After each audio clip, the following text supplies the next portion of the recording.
It's a very windy day today. That's quite warm. It's the end of January. When you live on a lifestyle block in the middle of nowhere, you've got to be self-sufficient. And that includes changing your own wheel bearings on the trailer. This one failed. The VTNZ people said it was noisy, the wheel bearing. So I used the wheel brace to loosen the wheel nuts before I jacked it up. In fact, I had to hit it with a sledgehammer quite severely to loosen them.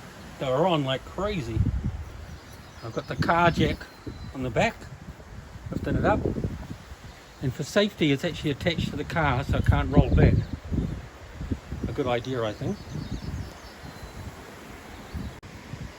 So just pull off those wheel nuts. And that's what the ice cream container is for, so they don't get lost.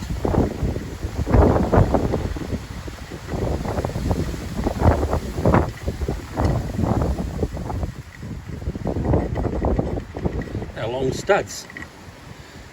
So they got that rounded end there. You've got to make sure that goes on first into that hole in there. This rounded bit here. This is the hub assembly. And there is grease leaking around here. I don't know what's going on there. The seal's probably blowing, and after that the bearings are wonky.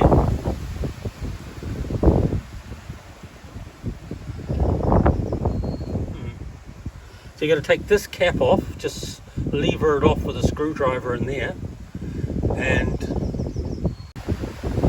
so that came off pretty easily. You've got a cotter pin here, so you've got to knock through, and then this nut will just undo, and the whole hub will come off. A bit rusty inside there.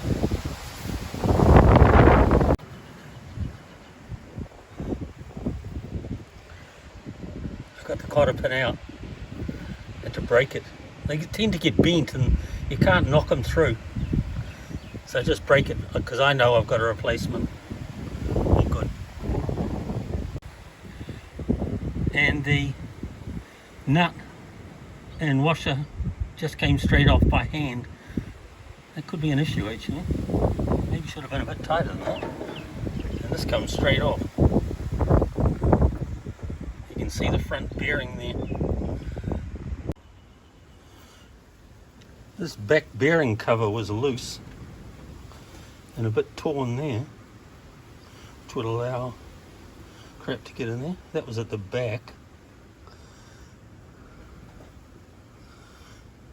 So this must be the new one here.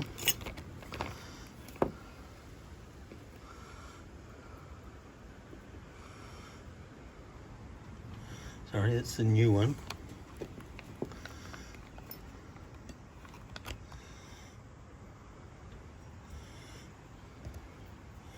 The front wheel bearing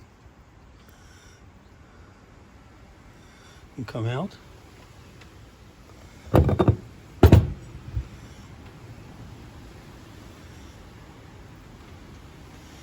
It won't come out, this one. You normally have to turn it up the other way and knock it with something, which I'll do. You get a bit of wood or doweling and knock it from the other side with a hammer. Let's see how that goes. So that's the back wheel bearing. Knocked it out with this screwdriver, but I had to pull this retainer thing out first.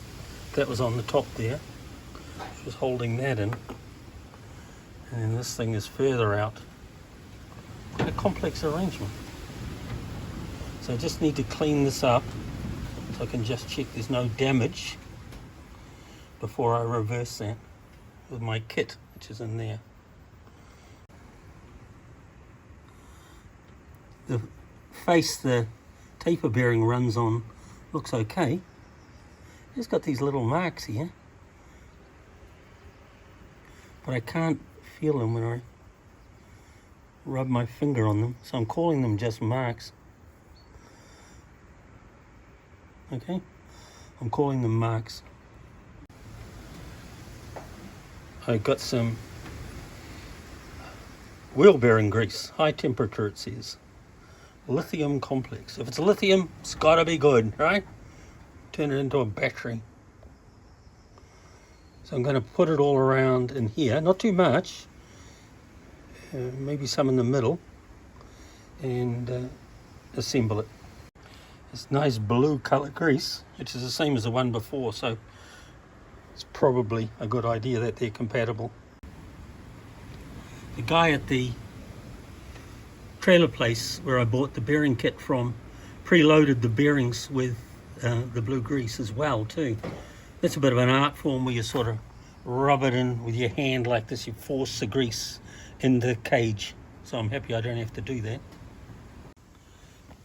I'd forgotten that there's an inner race for the bearing which is replaceable as well too, so I can get rid of those marks that I saw on this one. You can see there. So to get them out, you have to go to the other side and knock it out with something like a hammer. The screwdriver didn't work, but this part of my socket cinch did, but it took a lot of hammering to get those out. They are in so tight. I'm not looking forward to putting the new ones in actually, but let's see how we go. Now I can start assembling. The new wheel bearing race, the smaller one on the outer side now has to go in. The last one was an epic. I had to belt it. My wife had to hold it in place and I had to go round and round and round it, pushing it in. They're very tight. Generally, this would be for somebody who's got a bearing press, but I got it in. Let's try this one.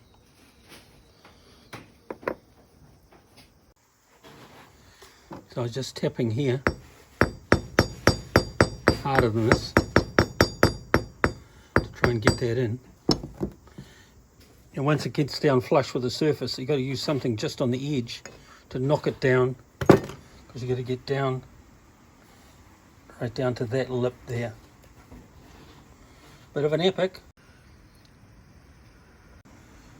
Under here, after I got that bearing in, there's a metal protective cap. This one you can see the edge of it. I forgot to film it.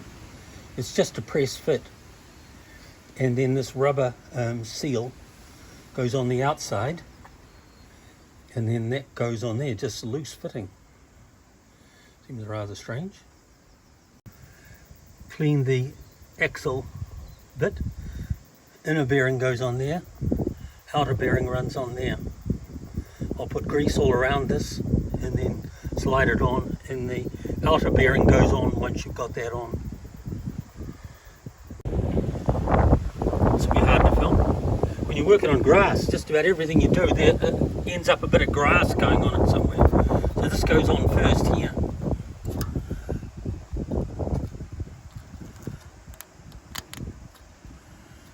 Don't swear, Peter. It'll go on.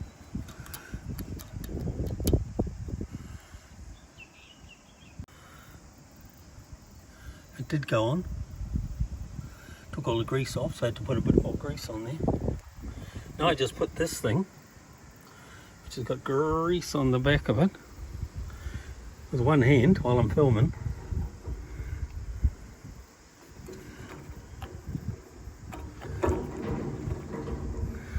Why won't that go? Now it looks like I said that wrong. That is not the outer race here. This one here is.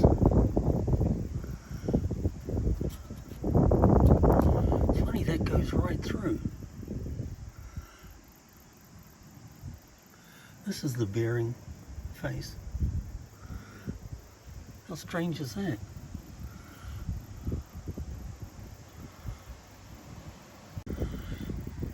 Okay, so this does go all the way back, but the bearing face, of course, is back here somewhere. This is the rubber gasket area. I know it's right because this is the right amount of protrusion of the axle. So we've got to put this bearing in there and then put that nut and washer on there. So that bearing is in there. And this washer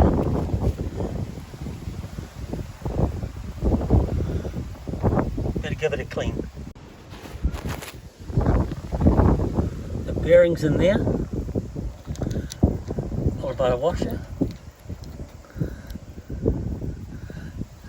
and by the nut.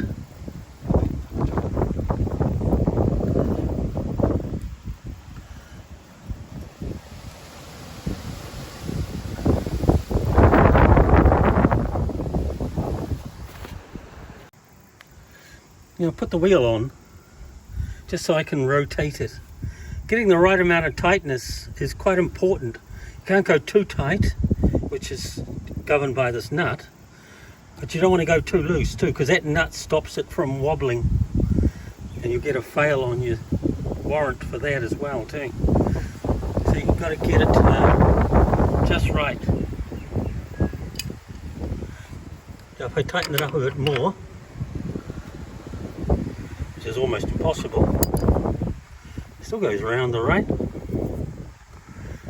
but then it's a matter of lining up the holes for the cotter pin as well too, which I think is around here somewhere. I think that's done it. It's taken me about 2 hours. I was lucky. I think that's done it. Got the cotter pin in. It's rotating quite freely, but not overly freely. I think that's good because it'll wear in a bit.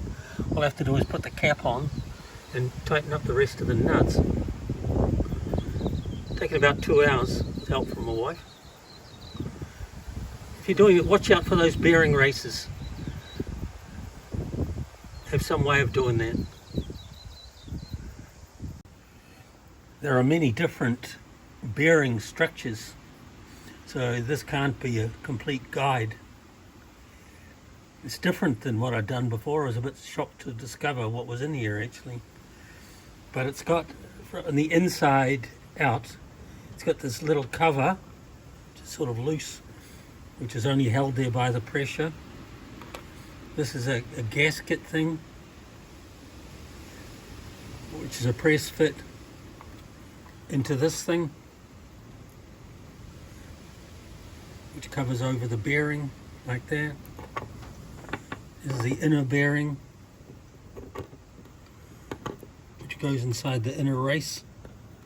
That was the bastard to put in, take out and put in. Make sure you're prepared for that. On the outside, this is the outer race and outer bearing. And outside here you'd have a washer, and then the nut, and then the cotter pin. Quite elaborate. Obviously there's only one way they can go in. And you know what? They look alright to me. I think all I needed to do was tighten it up.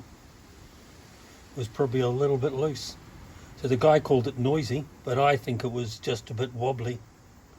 If I'd given it a quarter turn or half a turn and put a new cotter pin in, it might well have passed that test. Anyway, 2 hours I've done it.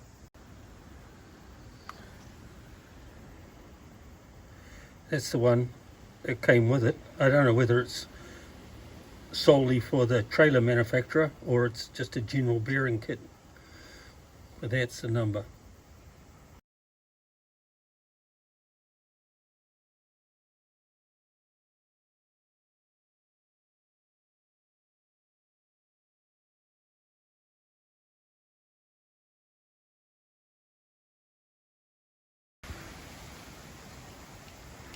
Good dog.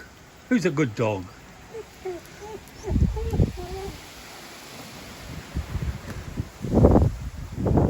So theoretically that's done. All set up. I'll go tomorrow and get the recheck on that. As I have little faith in myself, I've taken a range of tools in the back in case I need to tighten it up. Now I can go back to being whatever I am, a horticulturalist, farmer, not farming anything, lifestyle blocker, homestead.